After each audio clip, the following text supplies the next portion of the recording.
ដំណើរជាម្ដាយផ្ដើមជាមួយការសន្យា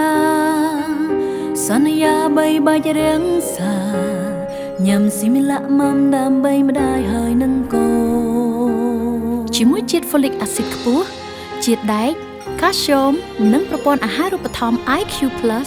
ជួយទ្រទ្រង់ភាពរឹងមាំរបស់ម្ដាយនិងជួយអភិវឌ្ឍខួរក្បាលនិងភ្នែកកូនក្តីស្រឡាញ់ម្ដាយគឺជាពន្លឺជួយបំភ្លឺផ្លូវត្រឹមត្រូវសម្រាប់កូនផ្ដល់កម្លាំងចិត្តនាំកូនឆ្ពោះទៅមុខដោយគ្មានអ្វីរារាំ